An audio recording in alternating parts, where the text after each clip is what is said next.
Welcome to another Mish-Mashing Battle Lounge with the 2MK team.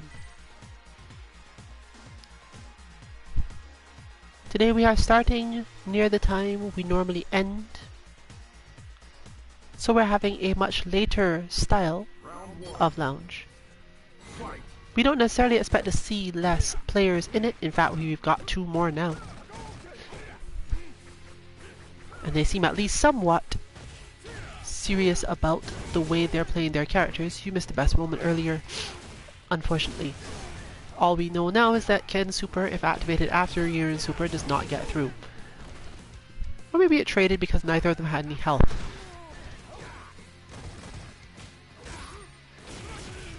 Today we are focused on mechanical stresses, things that are simply difficult to do physically that your opponent uses against you. And it looks like our first 2 characters, at minimum,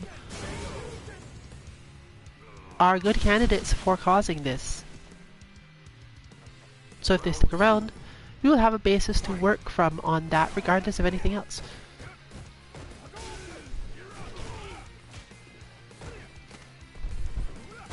We decided to go for this theme simply because it's later in the night. We are more likely to get more players, and also more likely to get players with that style of play. The team themselves has a, let's call it, bad habit of playing carefully and with a certain type of respect that doesn't really help all of the time.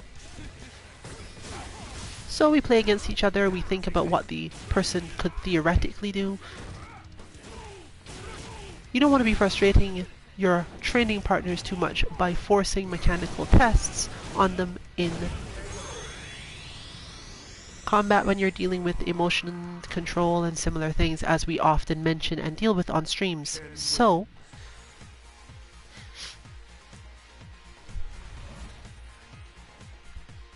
our bonus here is that we have matchups that are relatively well known. Most of us have either fought Kens and Urians, or had at least some time with one of these bots.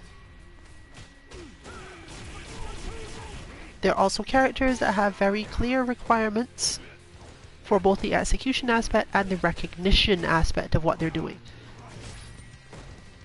Ken isn't necessarily a tricky character, which is why many people thought he was low tier for quite a while, and some people still do, depending on what your concept of low tier is in a relatively balanced game.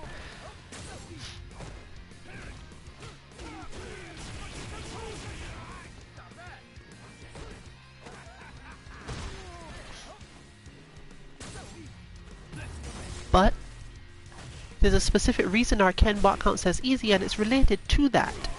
You're not going to have a lot of thinking to do about exactly what Ken needs to do, but you are going to have to physically react to whether or not he does it.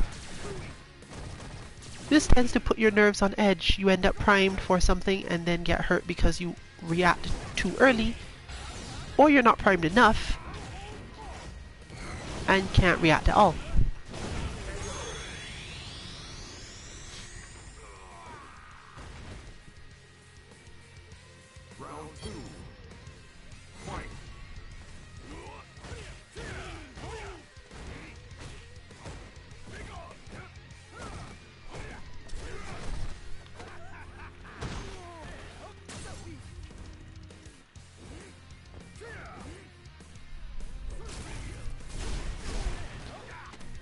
Yurian is a character that definitely requires more thinking, but only if he's using his V-Trigger 1.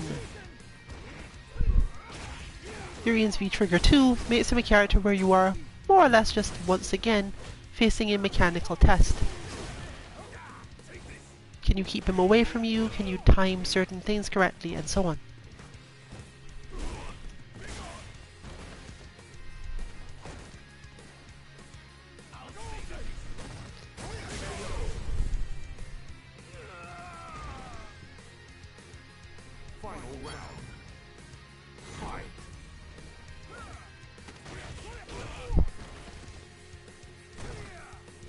But the main problem with mechanical stresses in these matchups is that they actually change the way you are feeling and thinking when you fail them. And this is a hard thing to build up the mental resistance to getting salty or stressed out about things you can't do physically even though you completely understand how to do them. The idea will always be that given enough time to train, those things just go away. That's generally what top players are more used to and how they get through these feelings and situations in many cases. They have the time or the will to train their way through things that are physically difficult to do until they're successful at those things. Our lounge today is, as usual, 3 rounds. First to 2. Character select is off. It is actually limited to 4 to 5 connection, despite the low connections you see in here. Means that at some point someone probably had a good enough connection to get in and it just didn't last.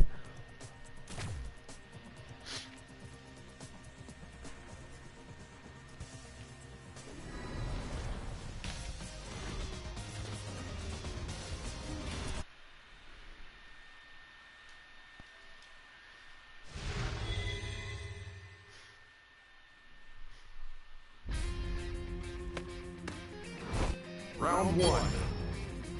Fight!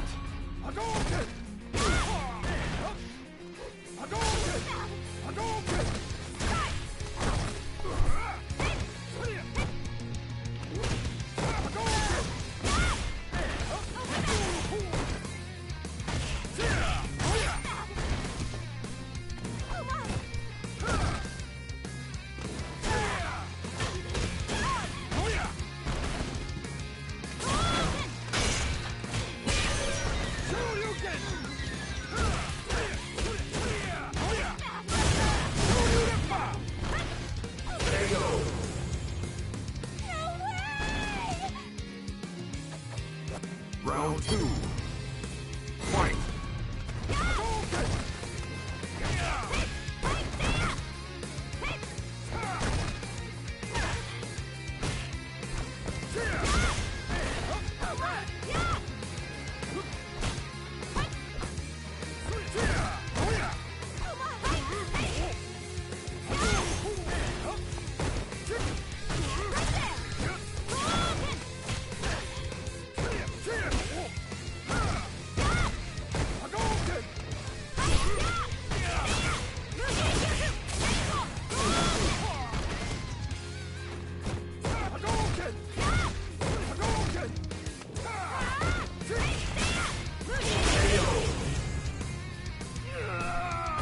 This match is proving to be quite a good example, especially because if you have trained against our Kenbot, you probably have a built-up physical reaction to him doing that kick.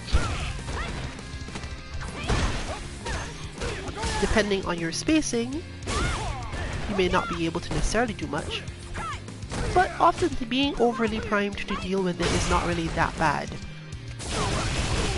You just have to learn how to defend properly afterwards if your opponent does the kick from far enough out. If you want to do advanced Kenbot work, you can actually practice with punishing it when the opponent just does it when they're not even close enough. But since he does whiff it in neutral, you usually have to be at the top levels of Kenbot understanding for this to make any sense.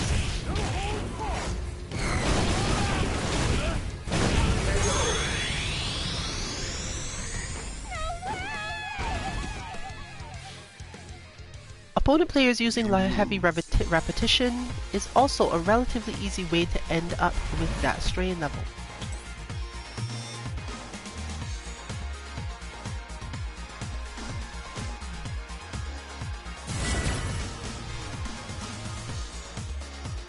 Repetition in a situation where we expect something to change means that our priming is usually wrong.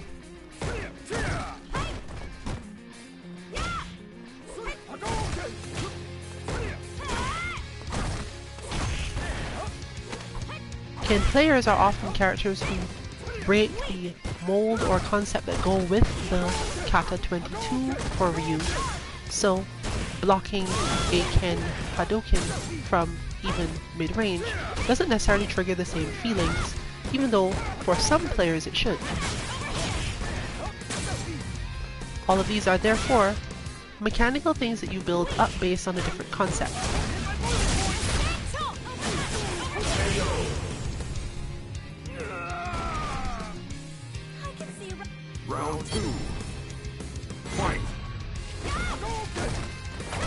part of how heavily layered offense is developed is reliant on the ability to cause your opponent to have simply too many possibles in their set of expectations so that they can't prime themselves well enough to begin with.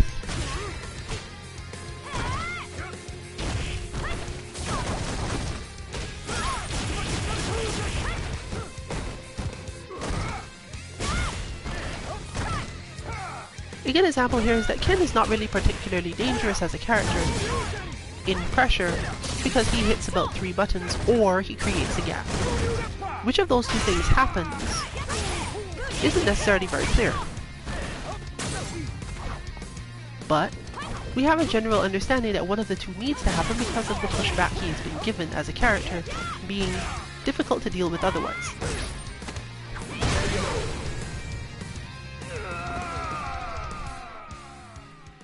You win.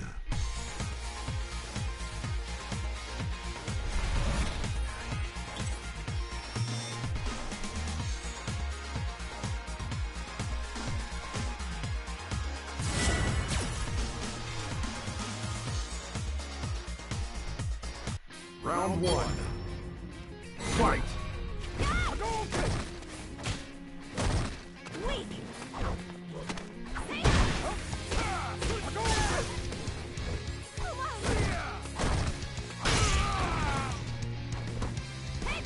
Every now and again, one should generally train against Kenbot simply because getting reused to the mechanical requirements of any character in this game can help you with other aspects of it. Confidence is important in these spaces, and if you have specific requirements for your characters, anti-airs or trickery or anything that they have to face from the result of dealing with a character who has a lot of options but can't use them all repeatedly, which is the type of character Ken is.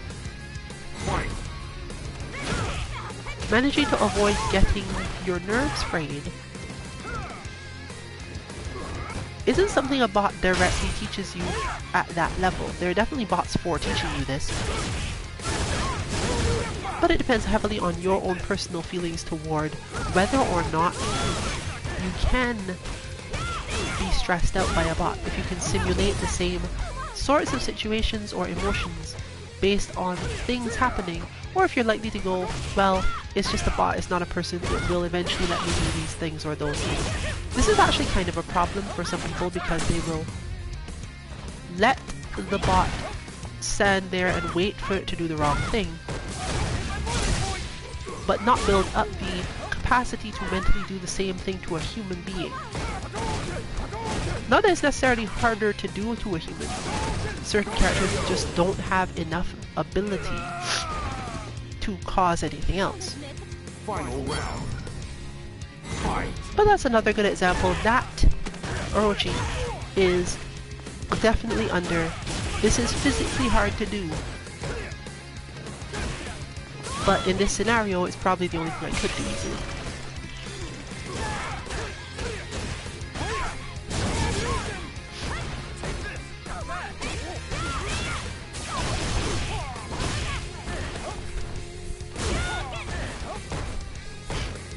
The other aspect of this is generally getting used to the idea that if you have enough health that you won't die in a trade. The tactics required to play most games are still only dependent on your meter and your spacing. If you are not in pressure, if you are currently in neutral and you know you cannot die to trading with a move, then the only thing you've lost is the ability to take a specific type of risk to stress your opponent more.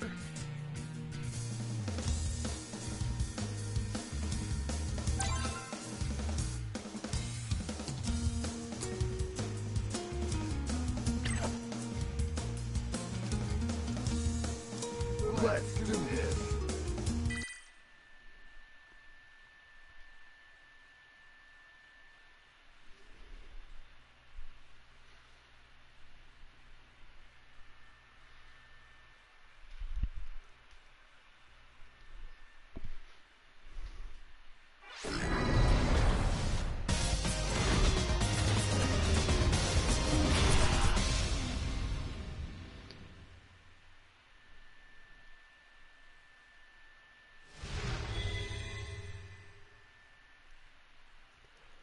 For Ken, one of the biggest aspects of Round this one. is simply the anti-air. Fight! This character can be hard to anti-air, and as players get better and better, they jump less, meaning that you don't have as many opportunities to anti-air in the first place. And when you do end up wanting to do it, the spacings that Ken jumps from tend to mean that your anti-air isn't what you expect it is.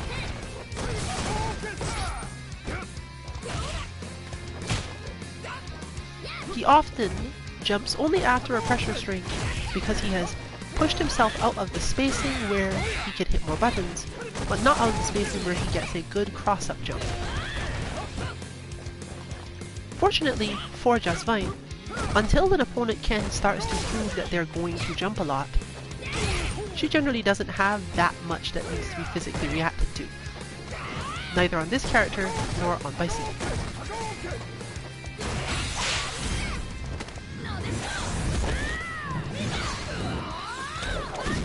And Mika has a decent amount of damage if you want to just lame it out eventually.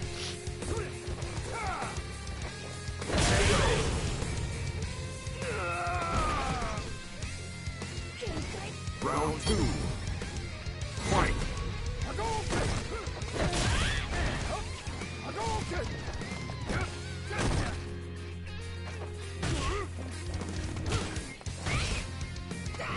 What he most lacks, in fact, against Mika is ways to convert into good damage without putting himself at risk of much bigger damage from first sight. His stand heavy punch is a good option here, and deals with many of the more precise situations. But it's still fairly whiff punishable, and causes issues in all sorts of different spaces.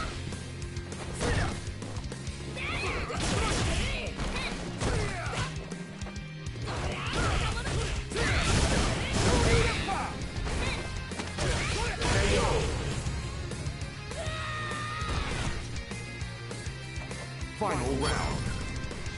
Fight!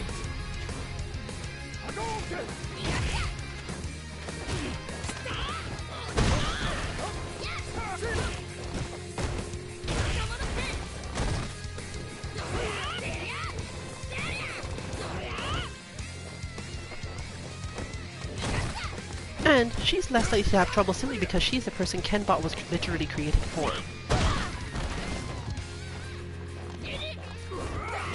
Recent training on the medium kick version of Wingless means that neutral jumps are slightly more likely to be caught. So that aspect of it doesn't flow out as easily for the opponent either.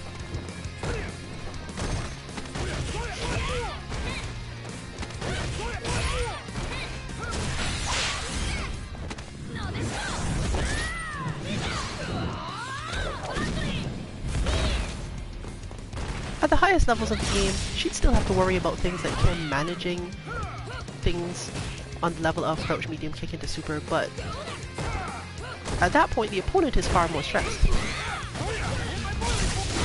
By the end of the day, the mechanical difficulty dealing with the time they finally decide to jump to save themselves is still there.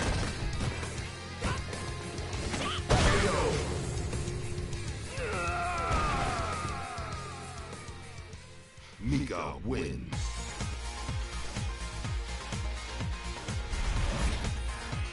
Of course, getting stressed by failing the anti-air once or twice actually just makes it more likely that it will work. If the reason you have trouble anti-airing is not because of thought, but simply because Round one. it's mechanically difficult in some way to do it in a short time frame, it's not going to change, and stress will usually only make it worse. This is generally why people make such a big deal about proving that you can do the anti-air. Simply because if you don't do the anti-air and end up just blocking, players of a certain level will definitely keep jumping, simply because they're realizing, oh, this is stressing you, good.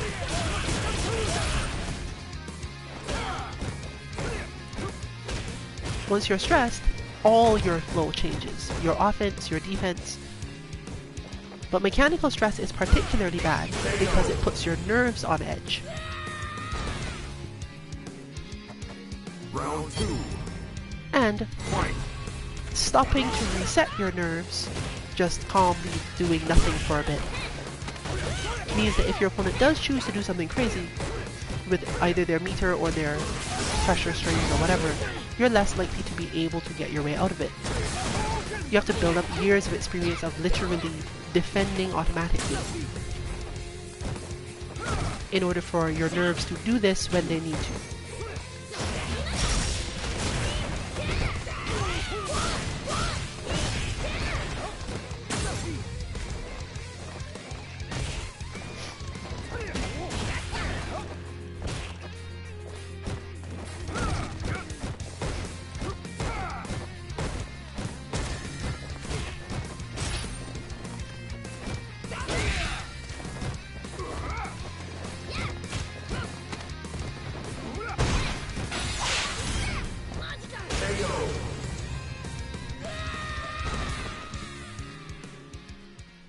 Ken wins.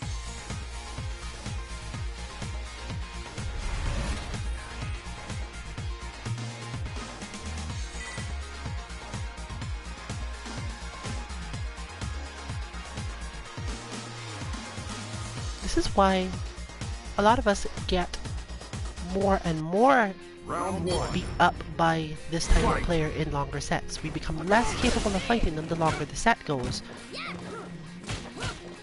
because they are doing things that are physically difficult, and you can actually see in real time how one's game plan or abilities change as you lose confidence in either the ability to play directly with them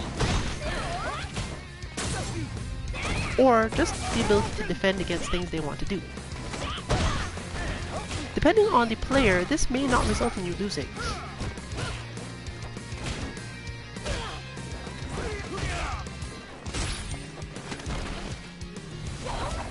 Especially if you've got a good fallback to work on or work with, and your back up is actually effective enough in, let's say, the situation in which they want to trick you differently. Characters with lots of options often end up in this situation. The opponent thinks it's time to change it up because it's around the time that you failed this thing or failed that thing, or even that you finally managed the anti-air, so they should change what they're doing. So they try to do something that will defeat the anti-air you use because it's somehow special, but would lose to your default. But you're so stressed that you do your default and still beat them.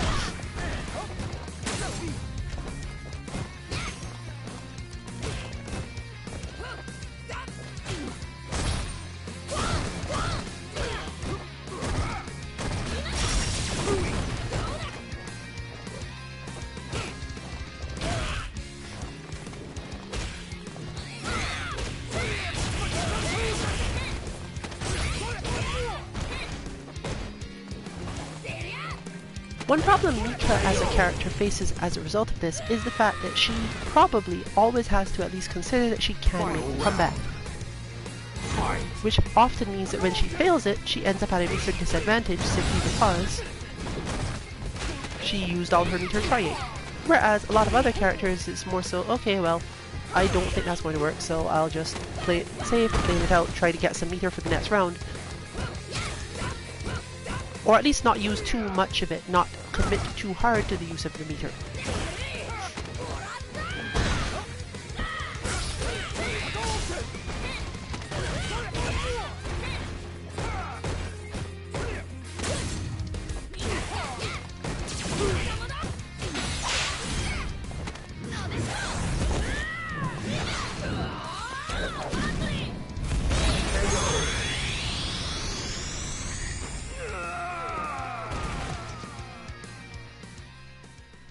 But with explosive enough damage, she can usually do something if you can stay calm enough to reach the end of it.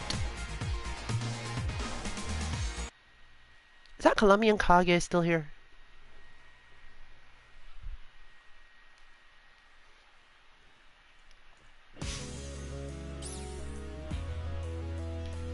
That Colombian Kage is still here. Sorry, Colombian Kage. I mean, it's like really obviously not going to be a thing.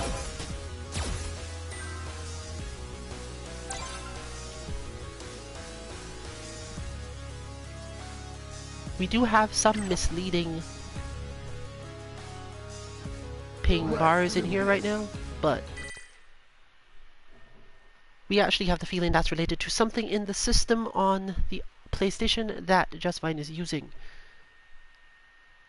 We'll find out in a bit because it will be much easier to get information on it, but yeah, I don't think that match was laggy for them. They did not play as if they were having a lot of lag, but I actually don't think it was 2 bars either.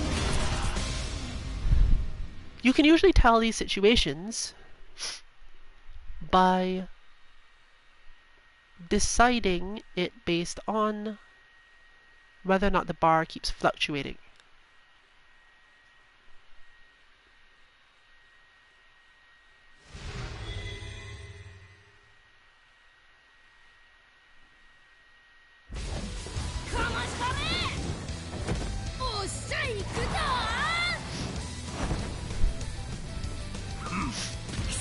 Round 1.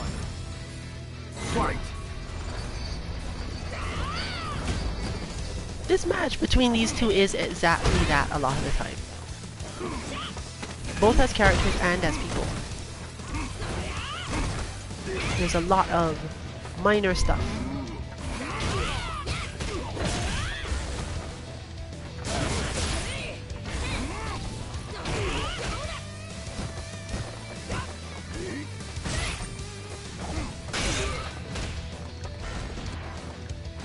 Mostly, Akuma is forced to play a form of footsies that's somewhat unfamiliar, but Sadir has been training on that form of footsies recently. The stand medium punch is a heavy aspect of this game for these two, simply because there's no other way to make Mika stop doing certain things. Round 2.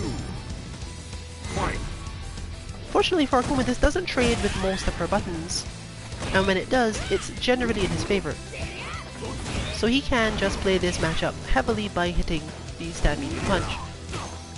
And in some cases hitting forward medium punch to actually get the overhead at the max range. Because while Mika can punish it, she's not the most effective punisher of that move in many situations.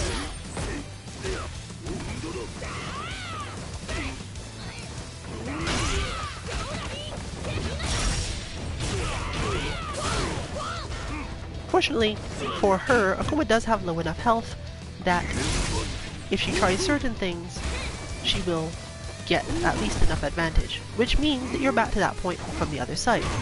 At this moment, Akuma does have the belief that, oh, it's just half a health bar's life lead, what does that mean to me? What it means generally though is having to go through the neutral with at least a chance of being clipped by something or trading. Mika is good at clipping other characters even if she doesn't convert the same way Juri does, for example.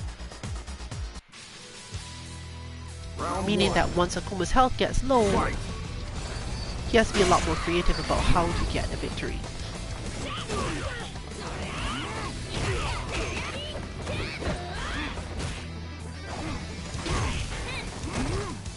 Mika, however, does not have a lot of control over that specific aspect of the match, i.e. exactly where Akuma's health value ends up is not something she decides most of the time because the fighting does not involve enough I have a strong surety of this type of damage.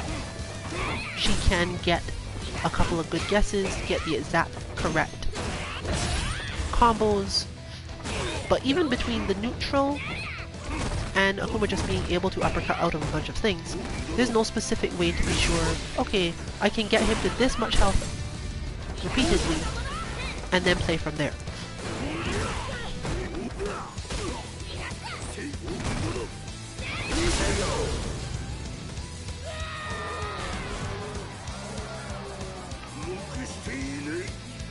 Round 2. Fight!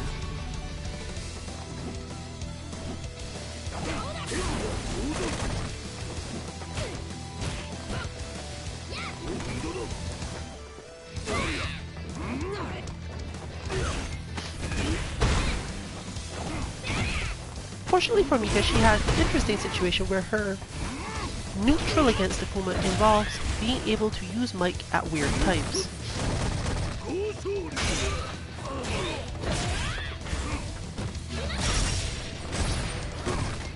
Which means she can more freely use her V reversal in situations where Akuma is otherwise plus.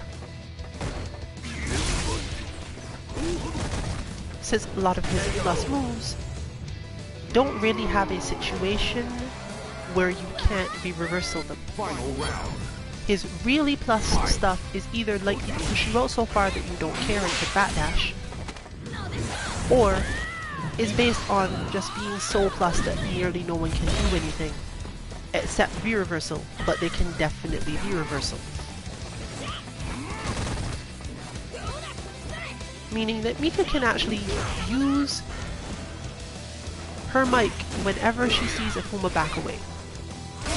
We've discussed this on a stream really long ago. The act of Akuma backing off almost always removes him almost entirely from any serious potential for damage against her using that move. She does have, however, a difficult mechanical reaction, since if he dashes twice, you have to be ready to drop the mic on him.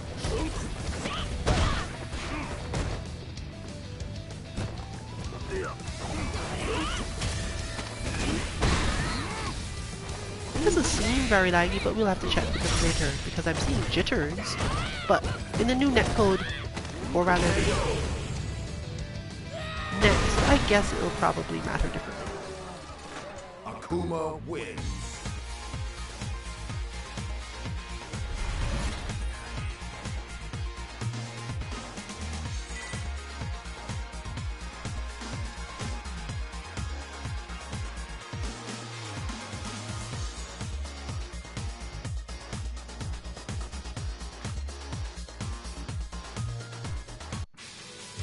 Round one.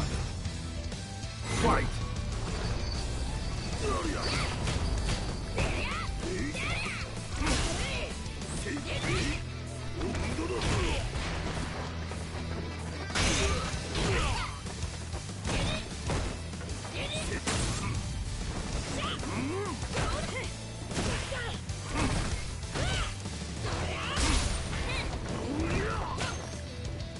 Generally, when we say Akuma backing off though, we don't mean just walking backward at all, we mean from far neutral.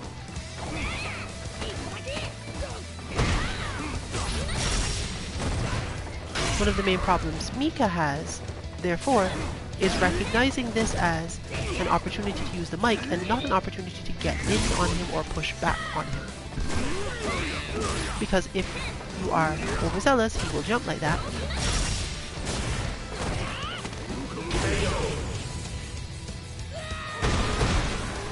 And you have to understand all of the little nuances of when you press certain buttons to release the mic to get your potential. But that counts as yet another mechanical challenge. There's a whole extremely long prospect of things like how long to hold mic to beat Rasenha, of all things, when you can micro walk out of Demon Flip as just demonstrated.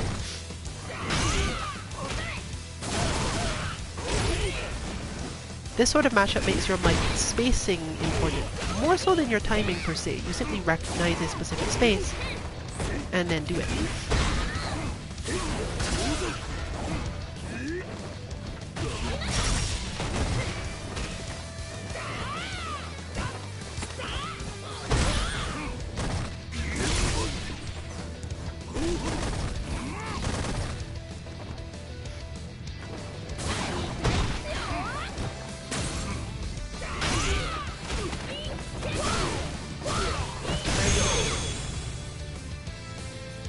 Yep, definitely seeing jitters now.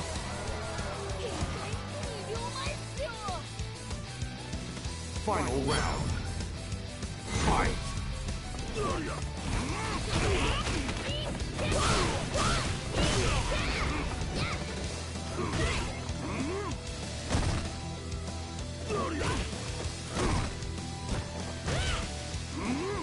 Akuma's heavy punch is, sadly, too whiff punishable by Mika in every way to work as an actual strategy.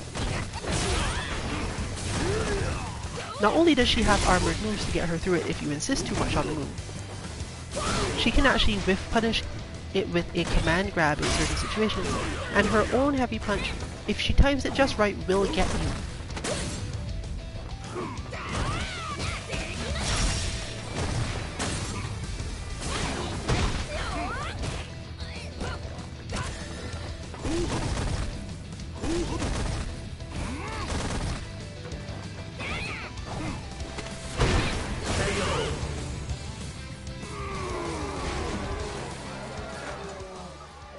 Mika wins.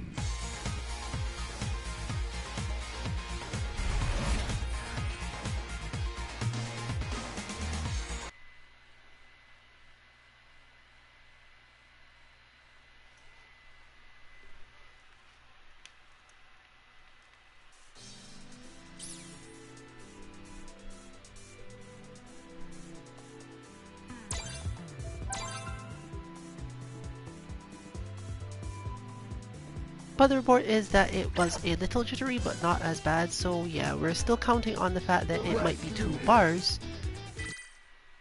Or maybe it isn't really, and somehow the system thinks it is. But as I was mentioning before, generally, you care more about whether or not your opponent's level of ping to you fluctuates than anything else.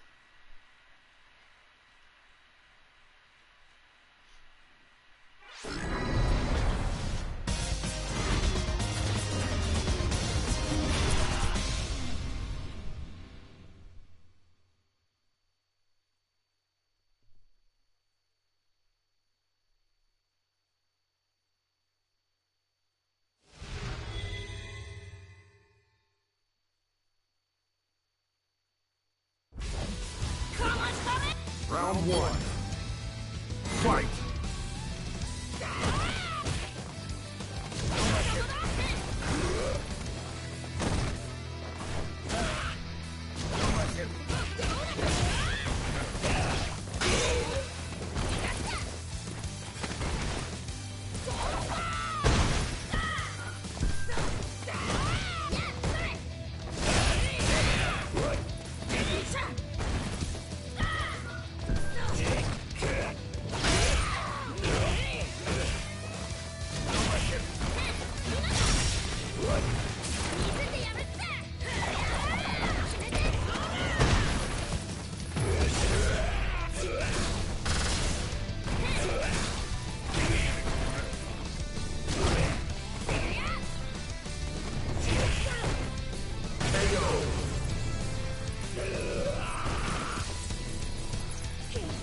Round 2.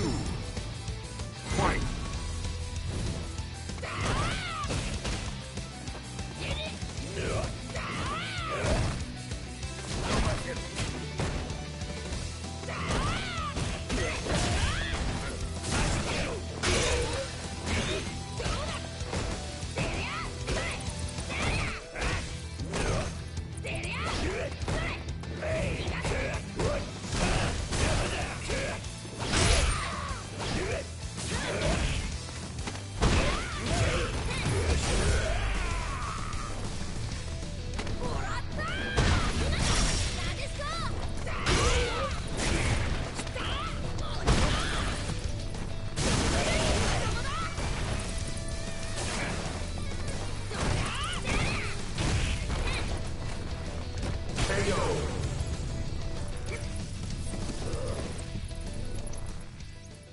Mika wins.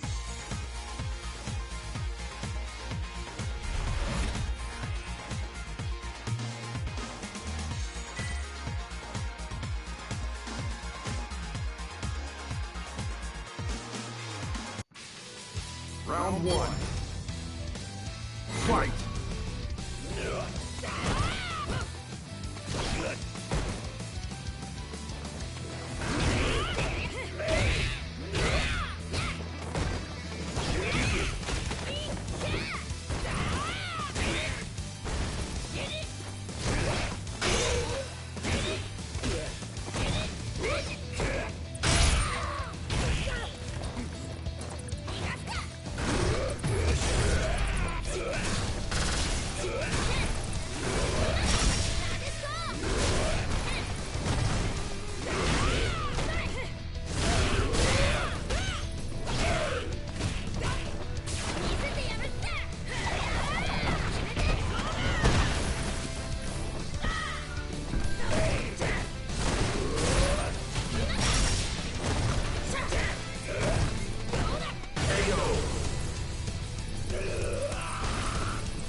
Round 2. Fight!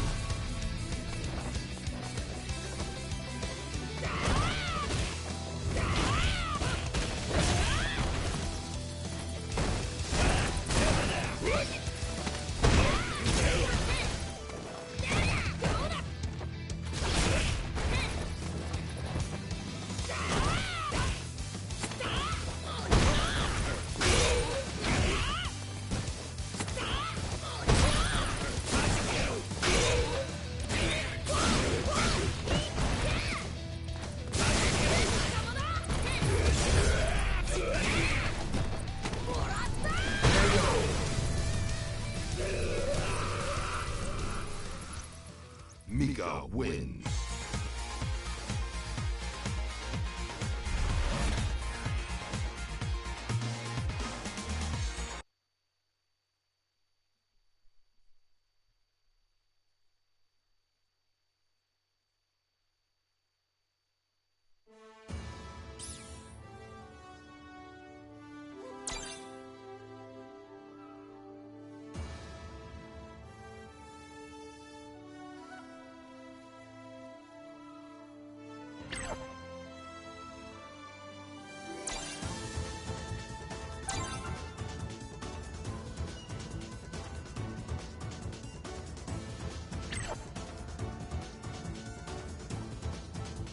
Let's do this.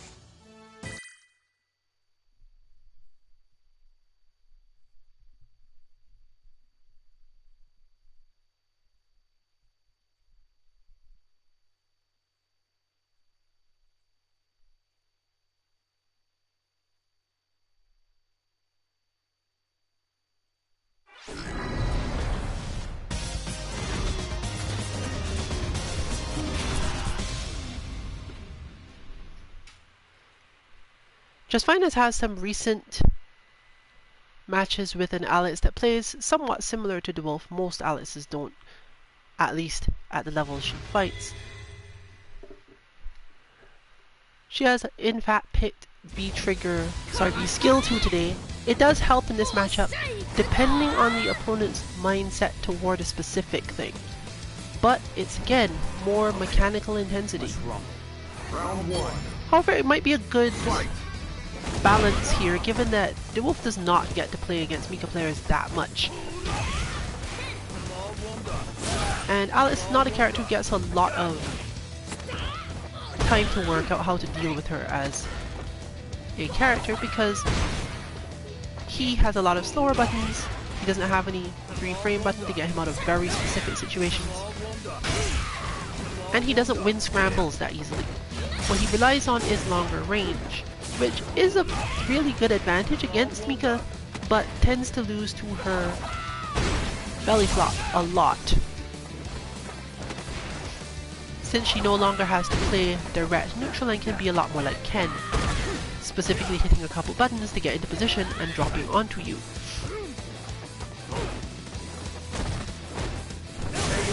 This isn't too hard to deal with as Alex. You walk back a certain amount, you anti-air in some way. Round 2. The problem is if you do walk back, while she will get blocked if she hits any buttons, empty jump options become much more dangerous for you. Since again, Alex isn't good at this, and Mika, while being a character who normally isn't so great in scrambles, is still better than Alex in scrambles. She doesn't even have to go for the empty jump low because there doesn't need to be that type of payoff. And in fact has more problems a lot of the time if she hits any buttons in the air at all, except on a reaction to Alex doing something. Even more mechanical difficulty.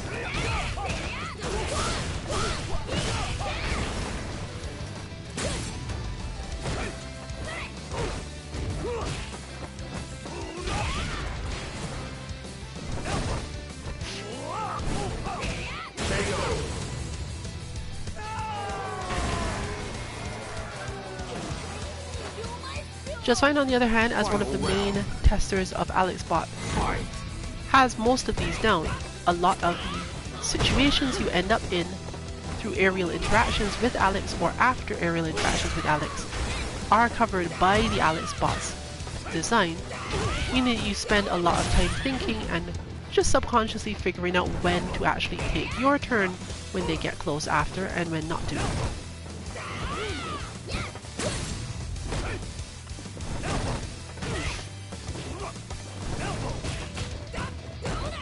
Even getting her throw attack is just another in a long list of strong options for getting Alex to the corner.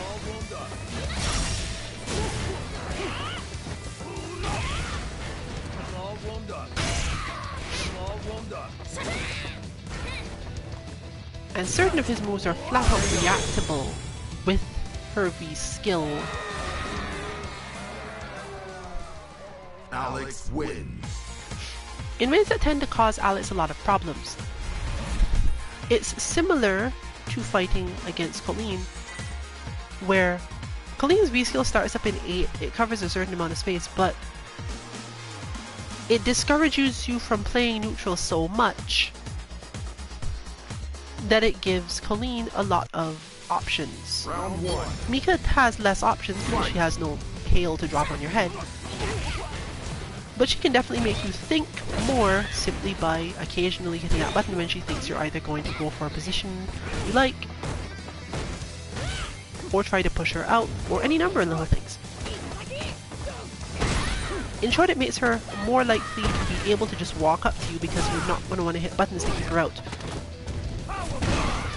Alex can of course use his crouch medium kick for the purpose, but this doesn't lead to much damage and just tends to put even more stress on you.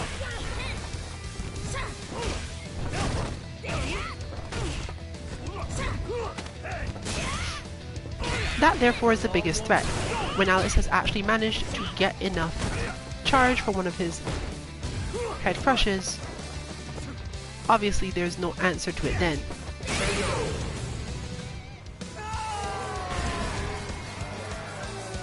Round 2. It's more so the sort of thing you use once or twice per round, while otherwise playing your natural game plan. Recognizing those 1 or 2 times per round is therefore the important aspect for you.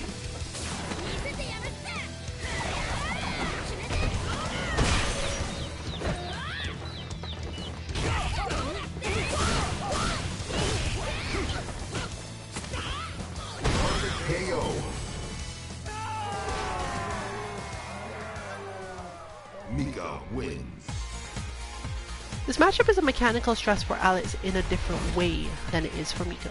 There's a lot of learning exactly when to backdash and when to hold your charge versus giving it up.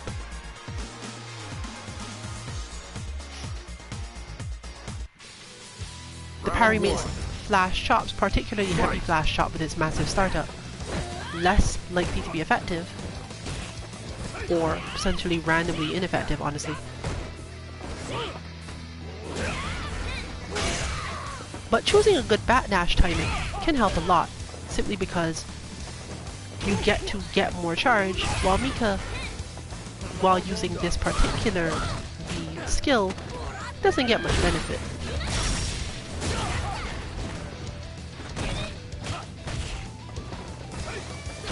Technically, even if she was using the other, she might not, because if she did the mic too late, and you were charging during your backdash, you might manage a heavy head crush to the other end of the screen in time.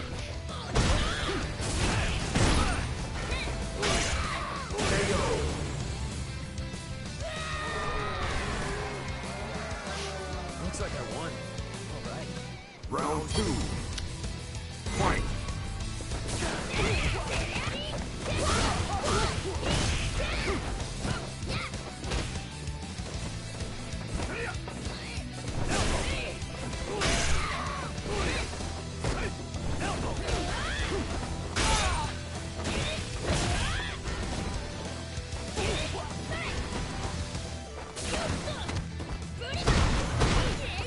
Once Alex is cornered, getting out is a bit of a chore, regardless of how you look at it.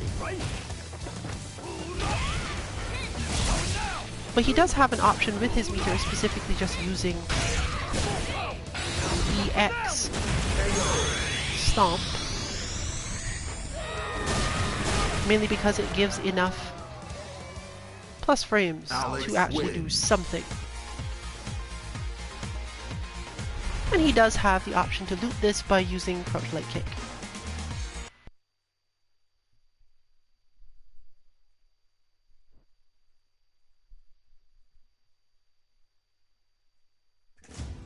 It's go time.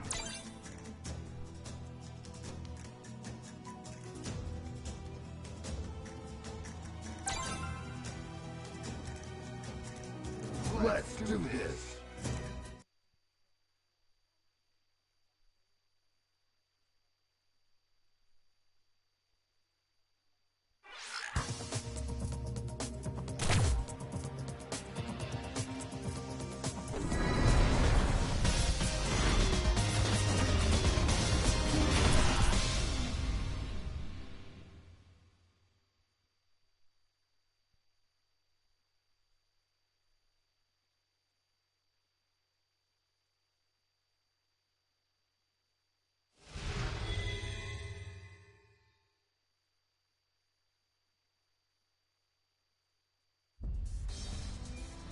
Round one.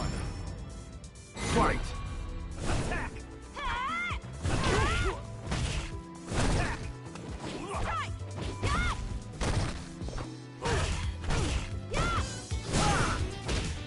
Right here!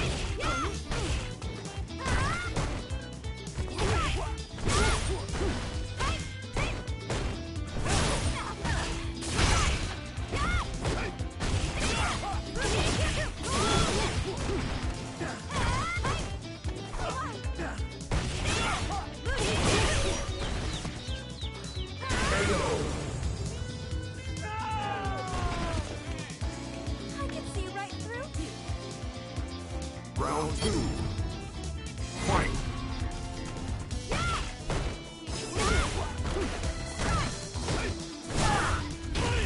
I'm all warmed up. I'm all warmed up. Elbow!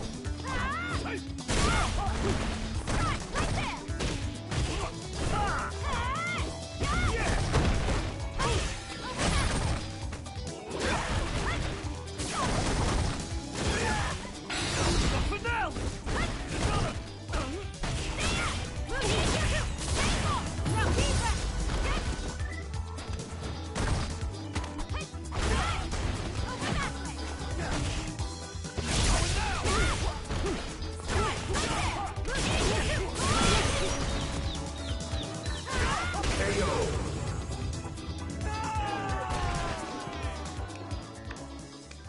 You win!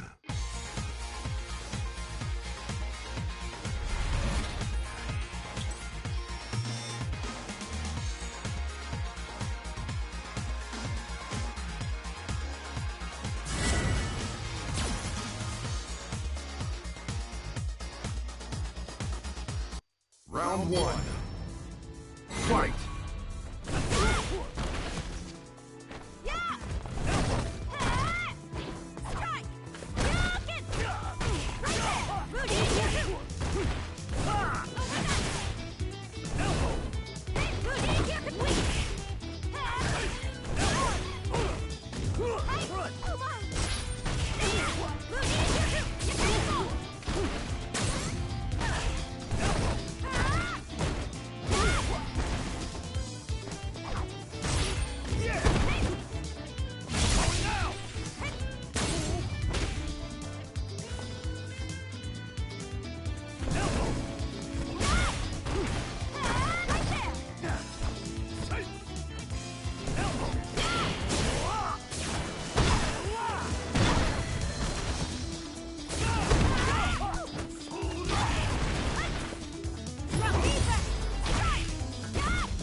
I'll admit that you have some skill.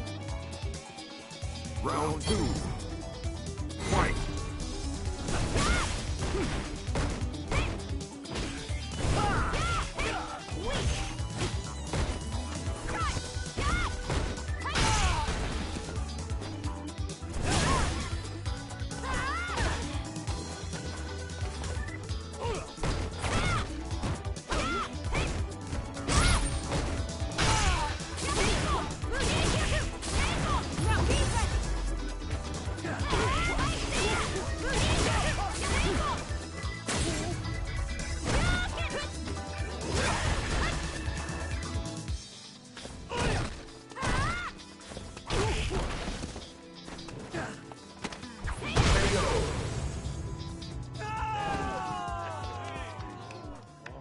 You win.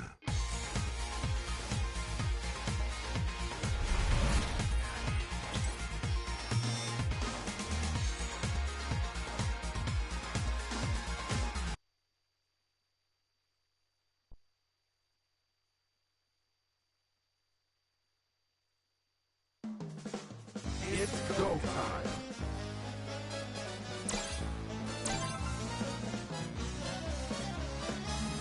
Let's do this.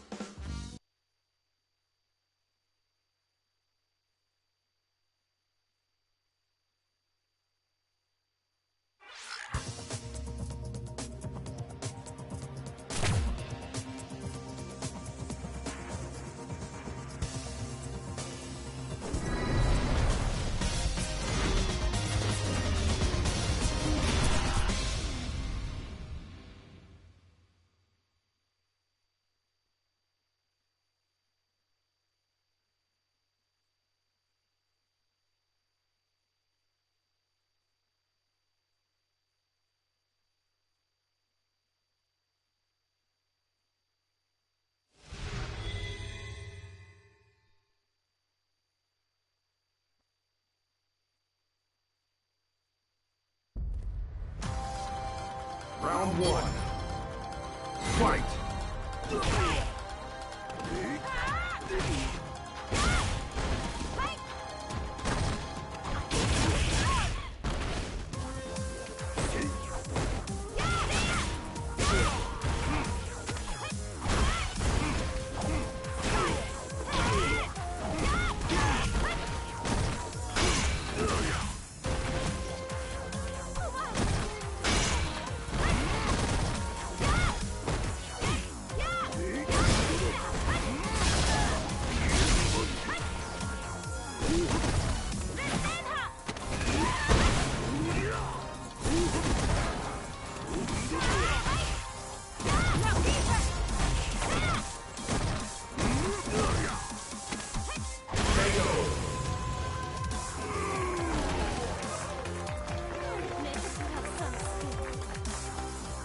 Round two. Fight!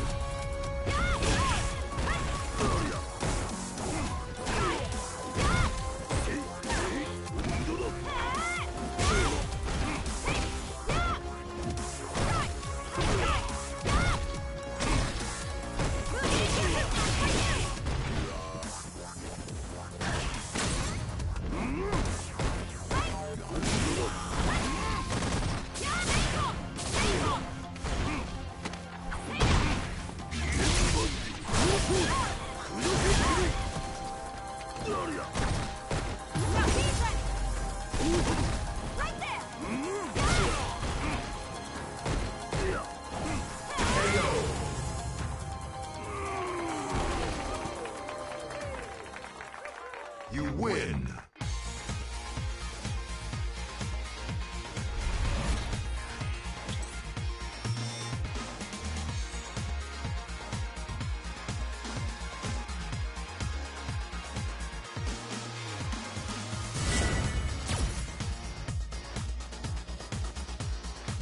Round one.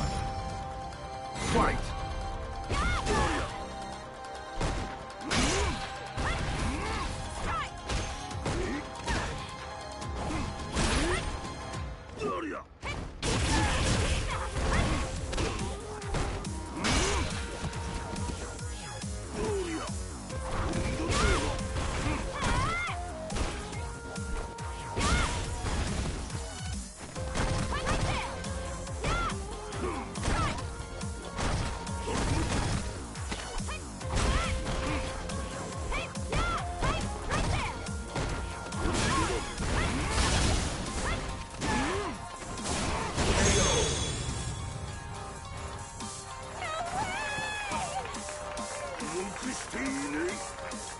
Round two. Fight!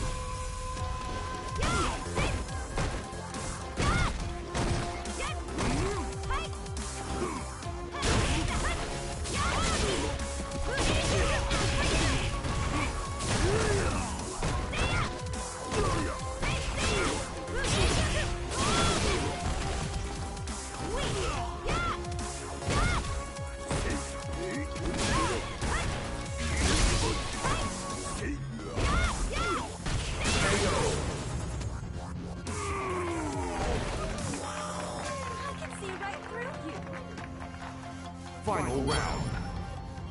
Fight!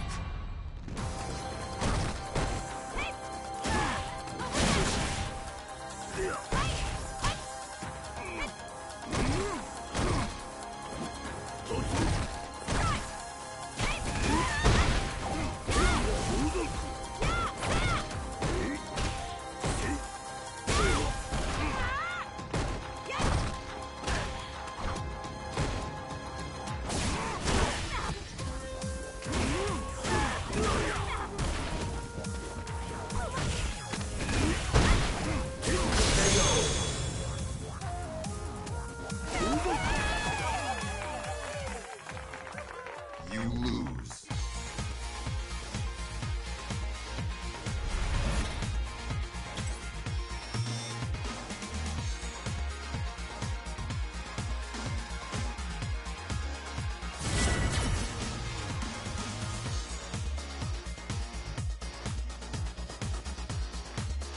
Round one. Fight!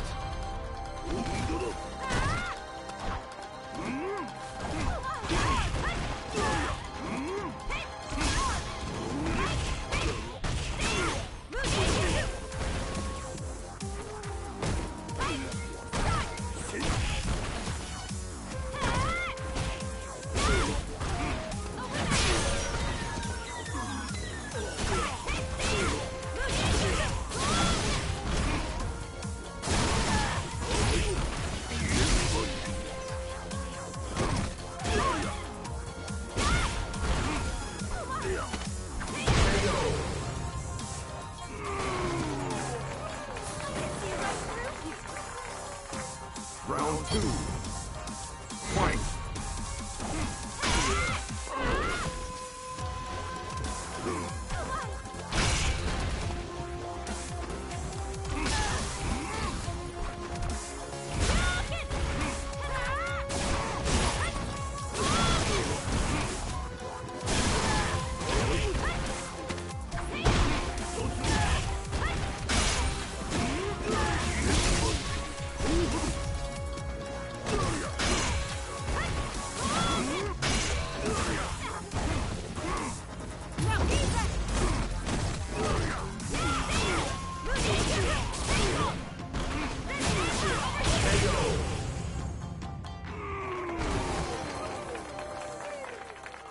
You win!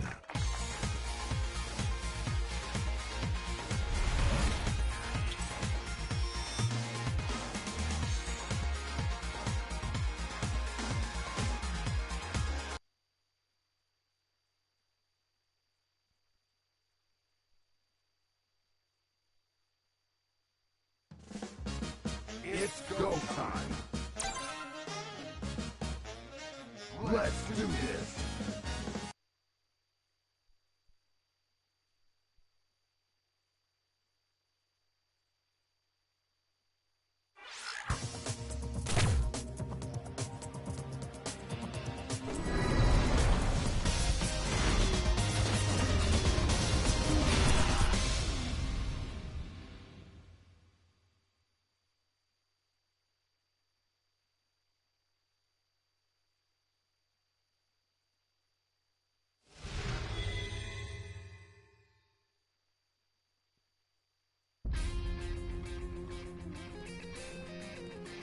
I'll show you the Round one. Fight!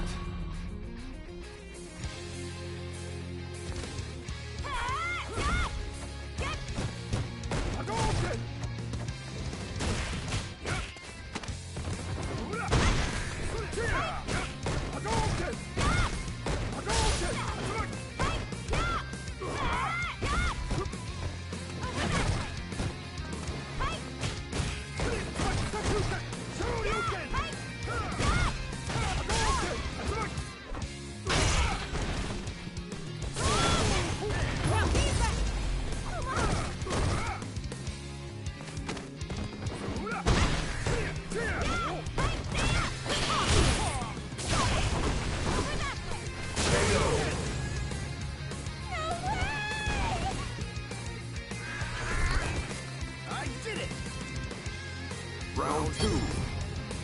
Fight!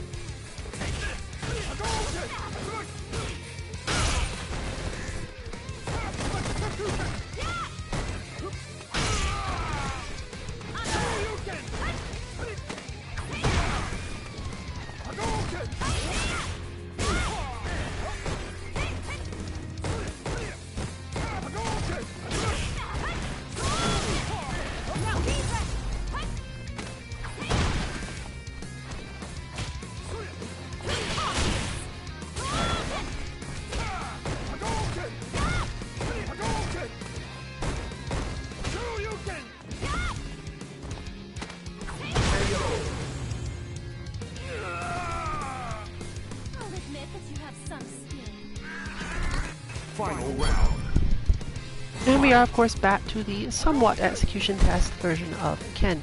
This player is a lot more sedate and comfortable in their ideas of how to play the character. Not specifically more so than the gold Ken from before, but rather it's something we've mentioned many times actually. Just because you have a style doesn't make the style good in the technical sense, but leaning strongly enough into your preferred style results in you learning ways to make it effective even though it might not mechanically be the best idea sometimes. If anything, this actually results in your opponents having to deal with more execution tests and more fluster because you tend to do unfamiliar things or things that quote-unquote aren't good ideas, but you do them so consistently that they're kind of stressed out. Like, if you uppercut after every fireball, they should learn to just block after every fireball, but, I mean,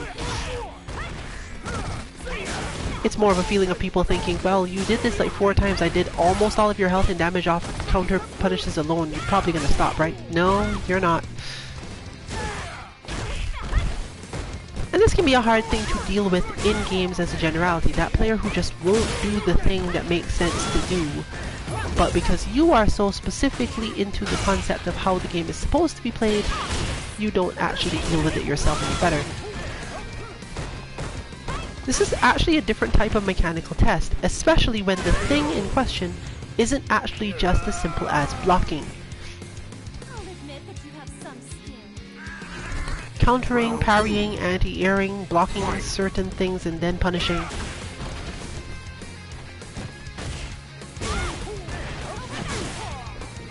There are many of us who lose entire big punish damage simply because the move the opponent used was so out of place for the situation in our minds that we were thinking about something else altogether. By the time we loaded up the idea that you should do this punish, because the punish is itself somehow different than the usual one, yeah, it's gone. One good default to have in that scenario is to just throw people, but a lot of moves don't leave you with that in the first place, otherwise you just use your regular punish anyway.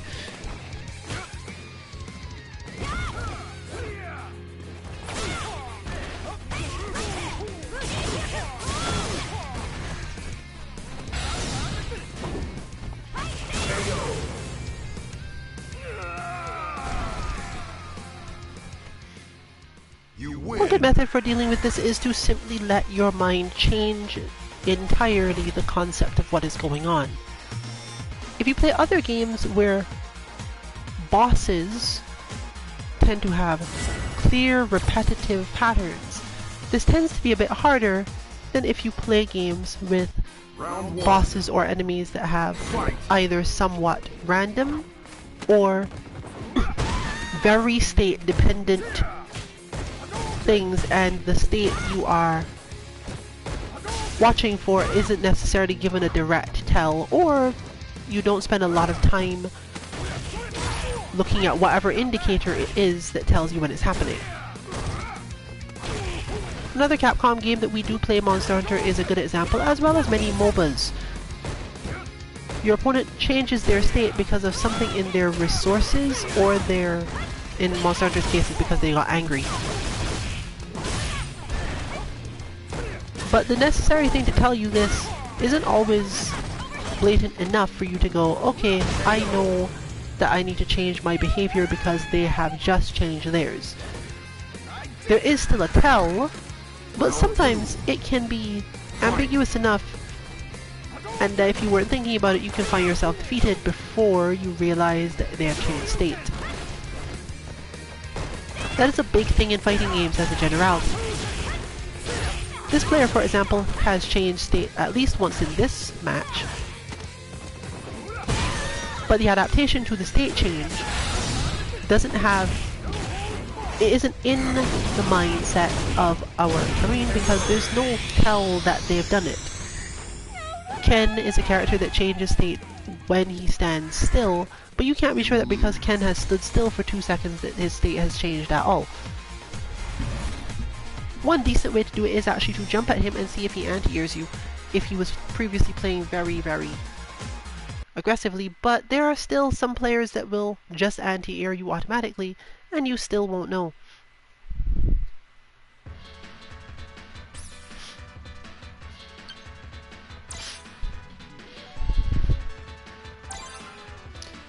What we get now, though, is a showdown of two players with exactly that way of playing. Let's do this. They don't have a specific obvious tell for when they have changed their state and are willing to keep doing things until mostly they've stopped working in some way.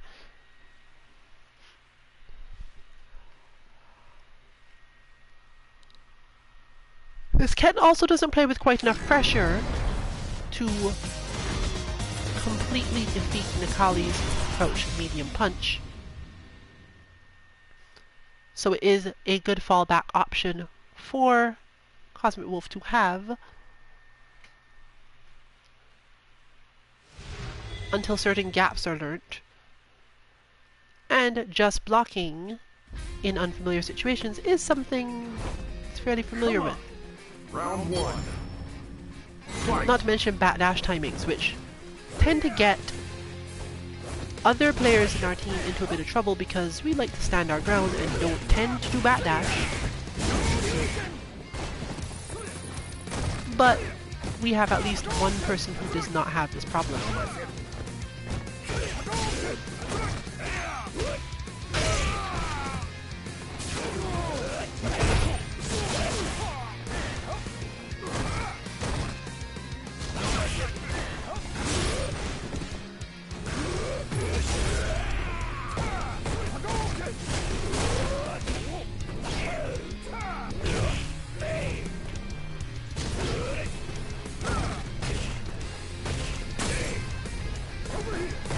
What we are seeing is the need for the anti-air, and that made sense too. That was again a change in the opponent's state.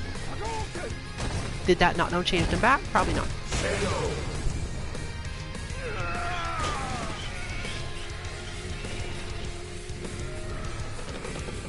At a much higher level of play, one would have to think about whether or not it makes sense to try to anti-air these jumps or not. The opponent's goal is definitely to put one on edge, right? But they don't necessarily manage much damage by the jump-ins, even when they actually land. For example, you see here is you blocked the jump-in and now nothing has happened. So technically, Cosmo Wolf is probably better off just blocking the jump-in and getting out of the situation because instincts for that are generally stronger than all of the different anti-airs that might be required based on the opponent's spacing. There will definitely be a couple where it makes more sense to anti-air than not, such as that, but as an overall flow, the thought that, oh, I should anti-air you doesn't have to be a default if the opponent's main aim with anti-airing is to stress you out enough to win some other way.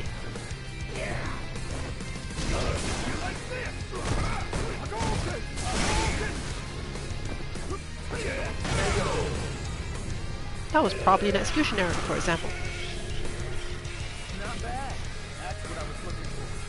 Final round. So if I were advising, there would be no reason to suggest a change particularly. You could anti-air the really obvious ones, but otherwise just not care.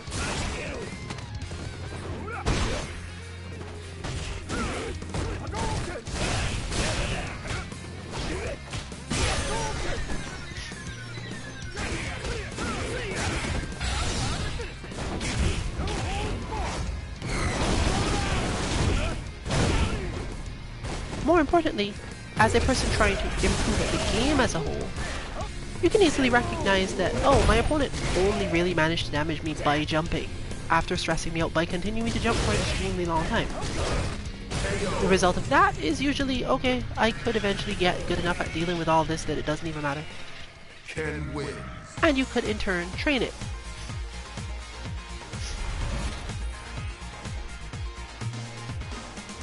Cosmo does not necessarily have enough time to spend on bots.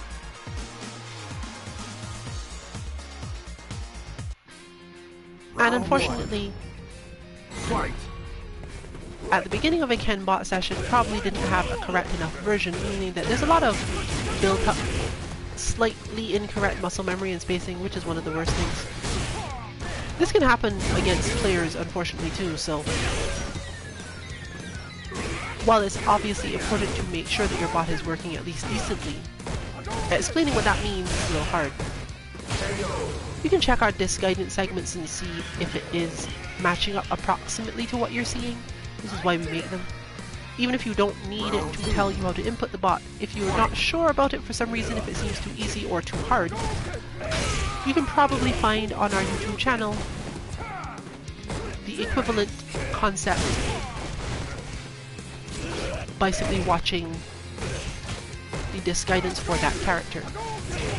We name them kind of funny, so it might not be as clear what they are, but it's probably something you'll understand.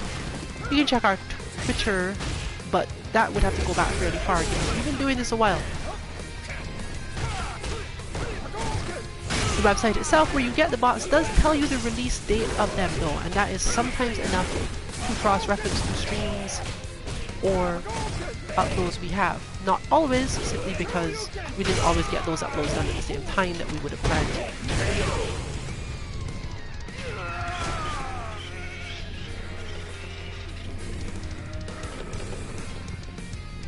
Final round.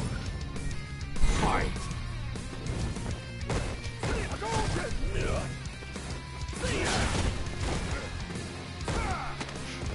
One of the most important timings for anti-airing Ken is that moment, where he has just hit you, you block.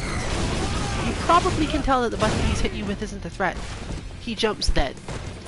The second timing is in scrambles where you have managed to get a good amount of space between you and some advantage. Jumps also tend to come then. Look for those two in your timings against players. The bot actually will do both of these things, but it's hard to remember that they're important against the bot because the bot jumps a lot in the first place, and it just sort of feels random. Technically, you should think of it the other way.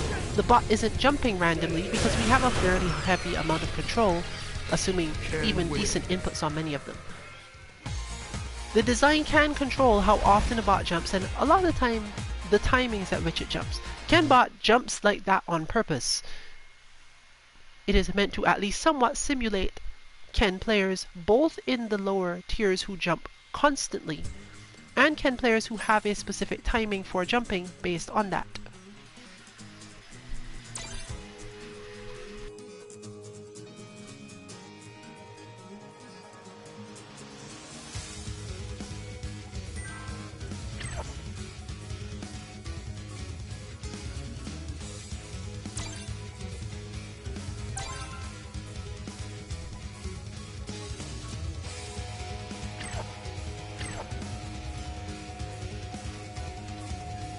Less than a minute.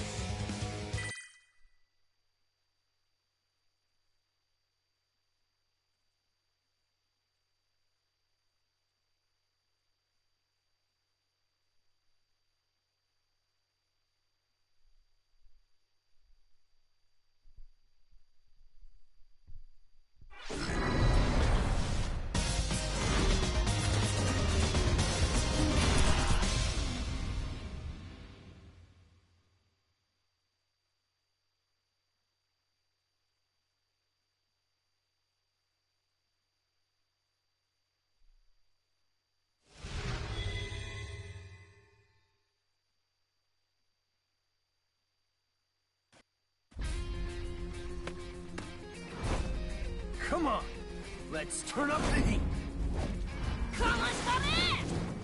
Round one. Fight.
Round 2.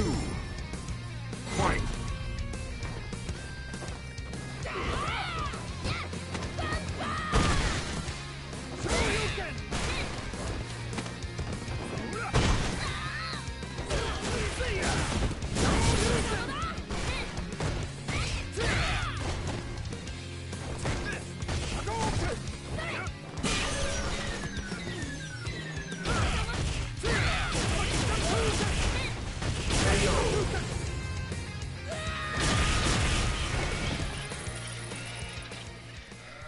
Ken wins.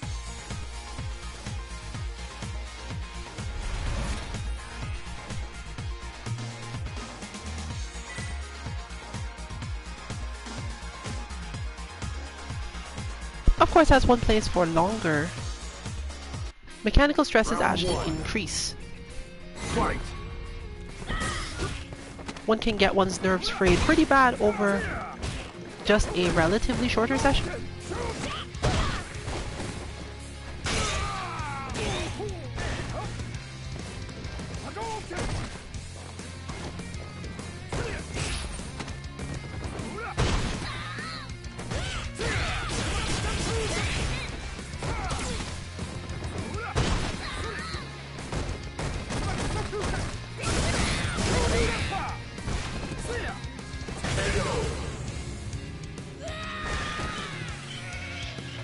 Unfortunate here is, of course, that we can just decide, oh, I guess we should all fight Kenbot some more now.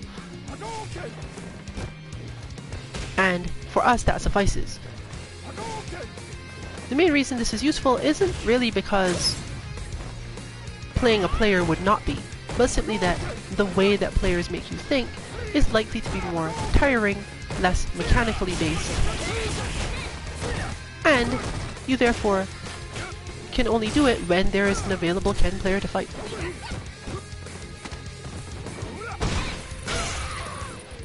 If your available Ken player shows up at the end of a session and you're too tired to get your training in, there's not much you can do then. Ken wins.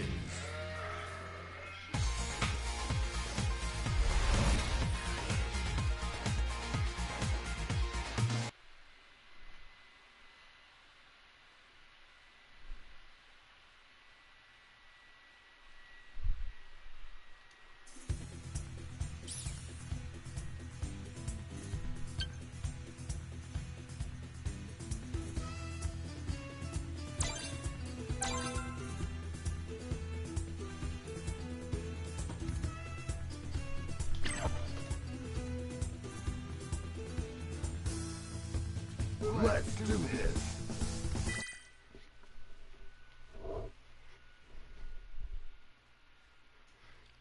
Still, a lot of it, as top players will tell you, is a matter of experience and priming. If you feel as if you're not doing well at this game in some way that results from you not being able to do mechanical things, just play the game more. And hopefully it won't be too frustrating to do so. But remember that there is always that hump, that point where someone is doing something you can't physically stop, but you could look back at your matches and realize the only way you took damage was that, or the reason that situations that you were unfamiliar with happened were as follow-ons from that, and you can just go basically, okay, I don't actually mind this, I can do something here.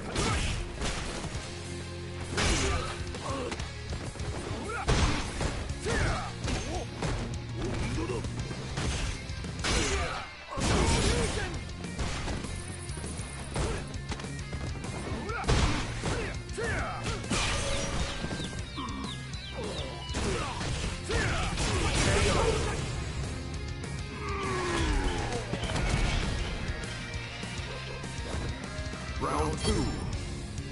Fight!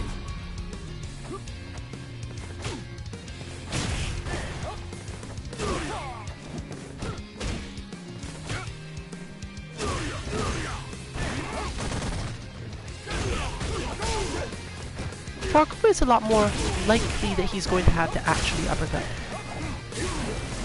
Not necessarily because Akuma and Nakali are particularly different characters in that regard, But Nikali does have one or two tools that make it more important to do this on Akuma.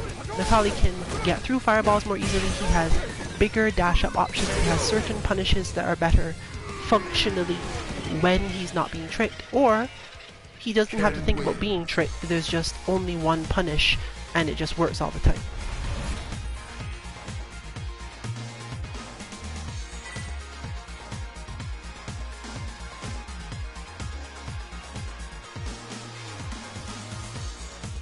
But when playing online, there's usually a certain amount of lag you have to deal with no matter what. Round 1.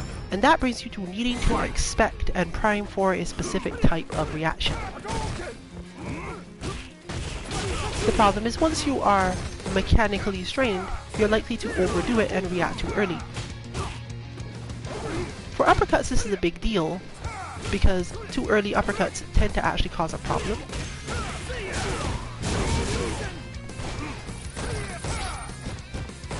And Ken in particular is hard to deal with when he does this.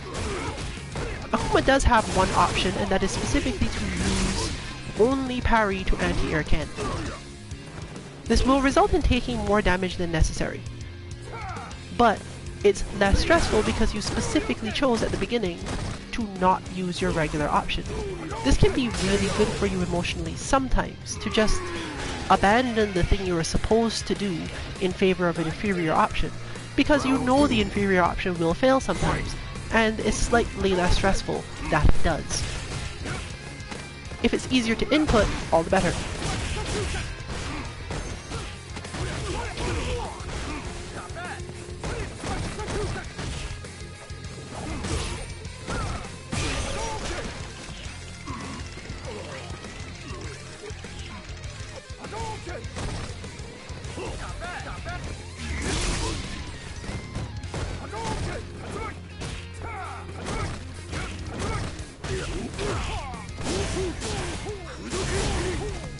Ooh, jitter within the uppercut. Okay.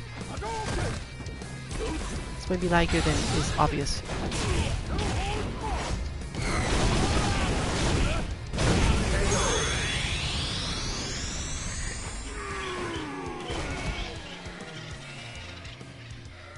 Ken wins.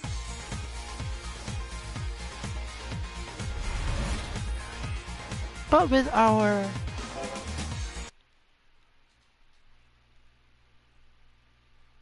stuff dwindling down,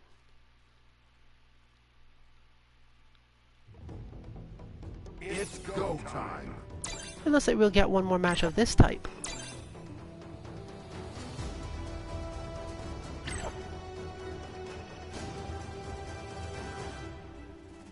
Or not.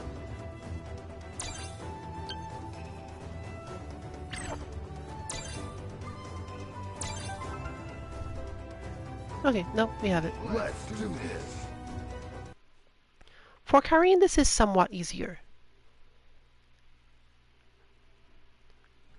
A long time ago we have basically come to the conclusion that Karin is able to use Mayokin both to deal with Ken in neutral at a specific spacing, get through any Hadoukens he happens to throw, and move herself out of the way far enough that his cross-up jumps don't work, or even some of his standard longer jumps.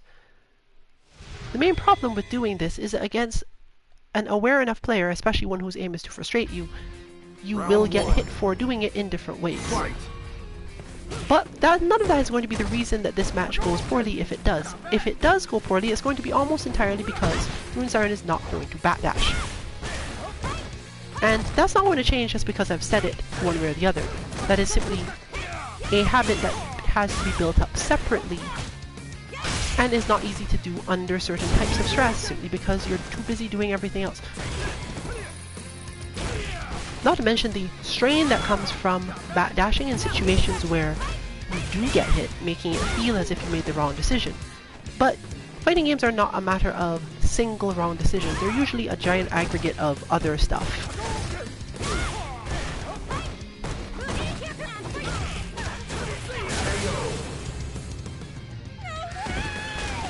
Which is why, again, high-level players can sometimes just have rounds where the opponent completely beats them up in every way they guess, right, and dominate the entire thing. just because some parts of this game are guessing. The end.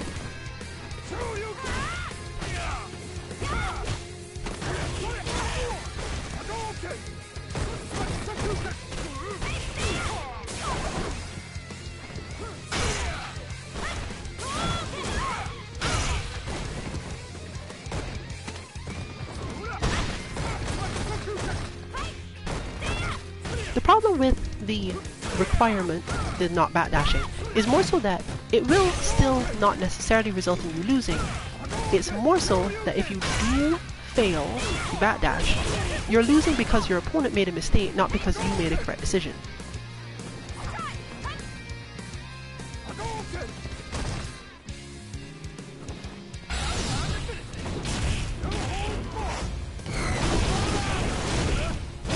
There's another good example. That technically can be uppercut.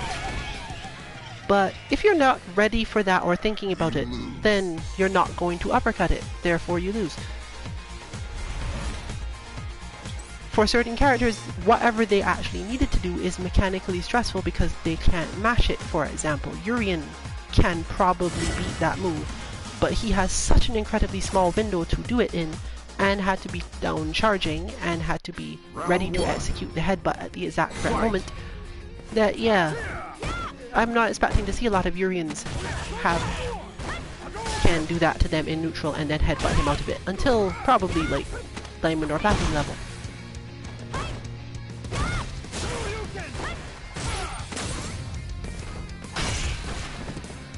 But you can see the relatively large payoff that does happen when the backdash is correctly timed or spaced or thought about, because it changes the flow of the match itself, and the opponent therefore has to think differently, meaning that they are no longer the one that gets to control all the stress points.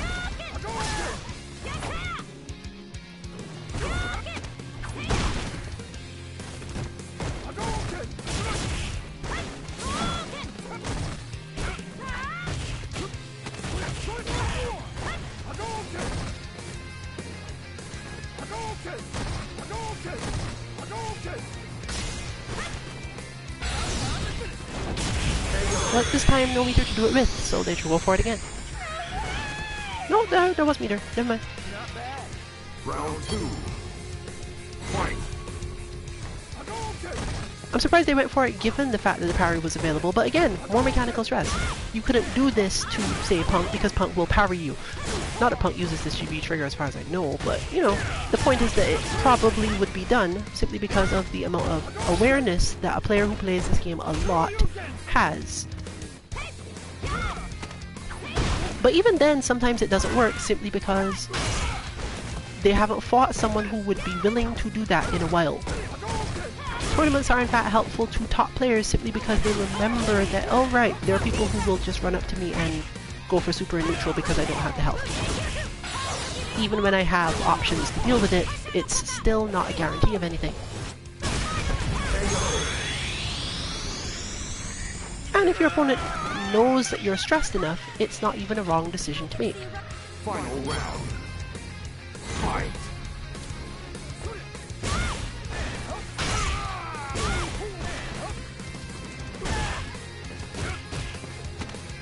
Fortunately for Karin, she just built up half a V meter while not taking any actual damage.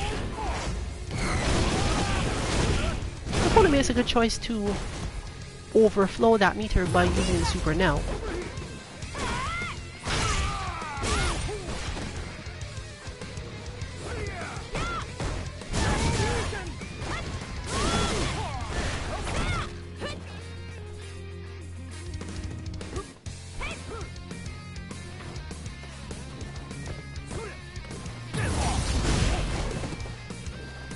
Ken players do remember that that will trade.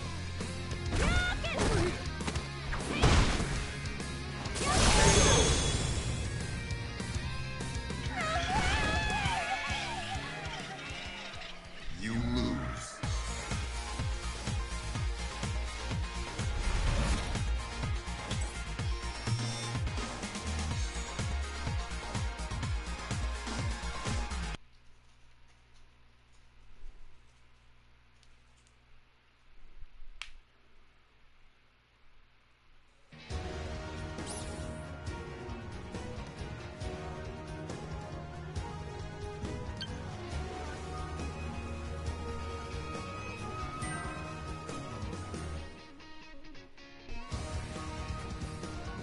off they go. I have no idea what the connection to this Urian is for Santir, so I'm not sure if we're going to get this match. Neither player seems interested in actually confirming it.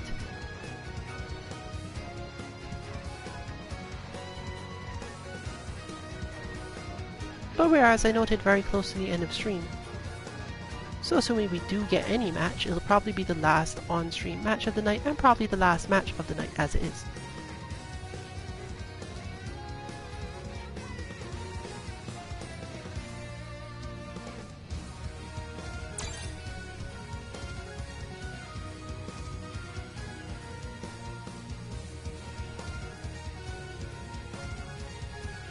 It's go time.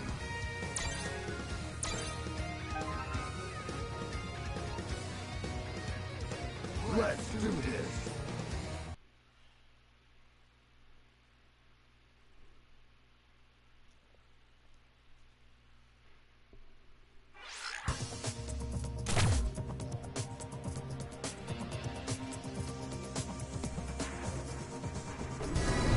Our recent observations in other games floating around, Ultra Instinct Goku is around the normal power level for that game, which at this point of the game means that you can do a touch of death full kill combo with the correct assist from 1 bar.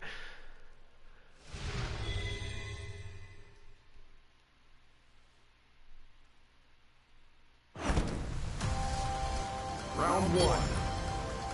Fight. I hear that people are still quite enjoying Dragon Ball FighterZ. And the people who complain about it basically being a one-player game are still complaining about it basically being a one-player game.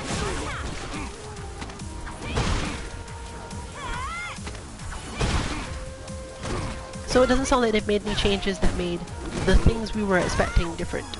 Those who are loving it are really loving it, and those who don't care at all, don't care at all.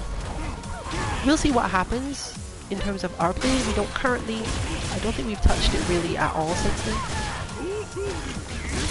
But that has really been more so because of the lack of timing for it and the changes to our stream schedule, specifically Dead or Alive 6, and the way people react to that has been positive enough that we generally decided to focus on it more, especially since the free weekends came up and gave us a lot more work to do in terms of bots. Round 2. We will probably investigate on some system whether or not Ultra Instinct Goku works decently well with the Dragon Ball FighterZ bot that we have. Yes, there is only basically one. There's probably some configuration in which this works, but I think his spot dodge is an input that is specific enough that we don't have it in the bot, and might need a tweak of some kind to one of the inputs in order to make him work in the way you'd expect him to. That said, that's like giving most characters a parry in a bot. It doesn't usually mean anything much anyways, and if your opponent is managing to get through you using this, you have to question what you were thinking about. They might just make a read, but you know, if they're getting Ultra Instincted in neutral too easily, that might not be something a bot can help you with. I'll admit that you have some skill. Final round. If you do use our Dragon Ball FighterZ bot, just throw it in, let us know. The team I see used for the Touch of Death, and therefore the one you probably care about, is Ultra Instinct Goku Bardock Team Gohan. And I would figure that if you are the type of player who only has Ultra Instinct Goku and doesn't have Bardock,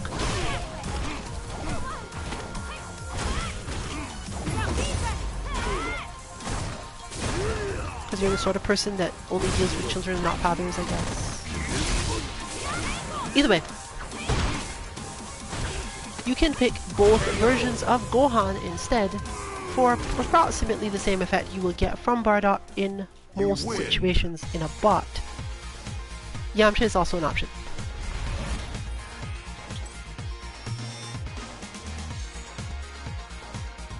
So if that works out, let us know. You can contact us at the contact page at 2-mk.org.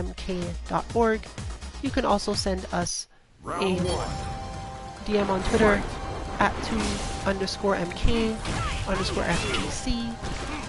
If your report is short, Or if you just want to like upload a video to Twitter and show directly. Similar.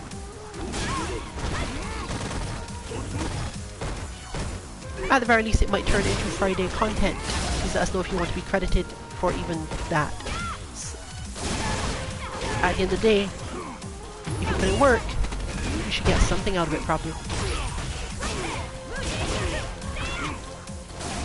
But not everyone wants recognition. Some people just want either help or the feeling of accomplishing whatever. Or they were doing something anyway and happened to share the something, which is pretty much where we are with bots. And part of the reason why they have slowed down somewhat, but they were always going to be like that. We make bots because we are going to use them. We've had enough, just enough positive response for people to go, okay, well, we should probably keep on letting you know when we do these and how they work. Like most things, it's not overwhelming. Content creation of any kind is usually fairly... Thankless is the wrong word, because there are a lot of people who would thank you in person if they thought you needed to be thanked. As in specifically that you reacted well to being thanked.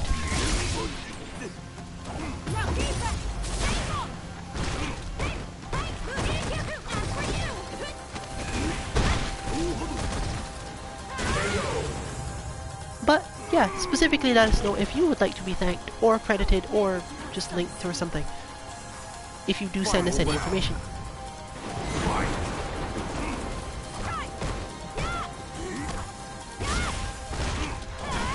Depending on the flow of this round, this may be our final round of the night as well.